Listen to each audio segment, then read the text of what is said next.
विपक्ष का खेल हुआ फेल, स्पीकर पद को लेकर एकजुट हुआ एनडीए। डिप्टी स्पीकर का पद भी विपक्ष को नहीं देगी बीजेपी। लोकसभा चुनाव में बीजेपी का स्पीकर बनना हुआ तय।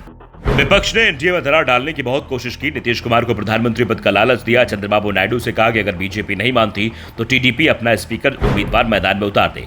उसे चुनाव जिताने की जिम्मेदारी इंडिया गठबंधन की है। इंडिया गठबंधन की तरफ से कदम कदम पर बीजेपी की रणनीति को फेल करने की कोशिश की गई, लेकिन एनडीए शुरुआत से ही एकजुट दिखाई दे रहा था और स्पीकर चुनाव में भी उसकी एकजुटता बनी रही।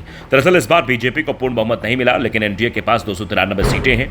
देश में 1998 से 2014 तक करीब 16 साल तक गठबंधन की सरकार चली थी और उस गठबंधन से सबसे बड़ी पार्टी के पास कभी भी 240 सीटें नहीं रही थी और ये सरकार आसानी से चलती भी रही। ऐसे में बीजेपी के पास 240 सीटें होने के बावजूद विपक्षी गठबंधन इंडिया सरकार को गिराने की कोशिश में जुटा हुआ है, लेकिन उसकी ये कोशिश सफल नहीं होगी, क्योंकि जिन नायडू और नीतीश को इंडिया गठबंधन अपने पाले में करने की कोशिश कर रहे हैं वो इंडिया गठबंधन में शामिल दलों के साथ पहले गठबंधन कर चुके हैं, लेकिन उन्हें धोखा ही मिला है। जो इंडिया गठबंधन आज सामने खड़ा है उसे बनाने में अगर सबसे ज्यादा योगदान किसी नेता का था तो वो नीतीश कुमार थे, जिन्होंने विपक्षी दलों को एक छतरी के नीचे खड़ा कर दिया था।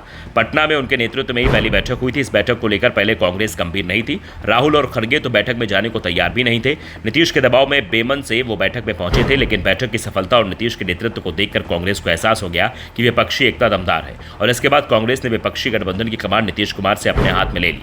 नीतीश को अलग थलग कर दिया गया। आज कांग्रेस नीतीश को प्रधानमंत्री पद का प्रस्ताव दे रही, लेकिन जब इंडिया गठबंधन तैयार हुआ तो कांग्रेस नीतीश को गठबंधन का क्रेडिट तक देने को तैयार नहीं थी। कांग्रेस के नेता दावा कर रहे थे कि कांग्रेस के चलते विपक्षी एकजुट हुए, क्योंकि कांग्रेस से उनकी बात पहले से ही चल रही थी। लेकिन सवाल तो ये उठ रहे हैं कि ममता बनर्जी, अरविंद केजरीवाल और अखिलेश यादव जो कांग्रेस को जमकर कोस रहे थे वो कांग्रेस के संपर्क में कैसे थे।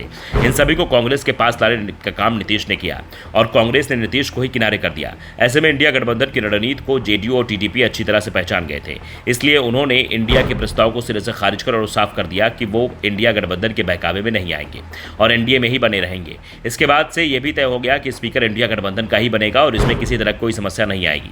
कांग्रेस अगर चाहे तो उम्मीदवार उतार दे। बीजेपी कांग्रेस से किसी दबाव में आने वाली नहीं है। वैसे भी बीजेपी की तरह से जिस तरह से प्रोटेम स्पीकर की नियुक्ति की गई उससे यह साफ हो गया कि वो कांग्रेस या इंडिया के दबाव को स्वीकार नहीं करेगी। खास बात है कि स्पीकर का चुनाव आम सहमति से होता है। रिपोर्ट के मुताबिक पूर्ण बहुमत वाले एनडीए से अपने विकल्पों को लेकर कुछ संकेत जरूर दिए हैं। साथ ही वे विपक्ष को किसी भी तरह से राजनीतिक रूप से हमलावर होने का कोई मौका नहीं देना चाहते हैं। दूसरी तरफ से कांग्रेस पदाधिकारियों का भी कहना है कि वे सरकार की तरफ से कुछ बात किए जाने का इनकार कर रहे हैं। खास बात यह है कि के सुरेश और एनके प्रेमचंद्रन जैसे कांग्रेस के वरिष्ठ नेता और विपक्षी सांसदों का कहना है कि वे सर्वसम्मति के पक्ष में हैं। उन्होंने कहा कि स्पीकर पद सरकार के पास जाता है और डिप्टी स्पीकर का पद विपक्ष के पास जाता है, लेकिन सरकार इसके लिए तैयार नहीं दिखाई दे रही है। Bureau report, Tathagat news.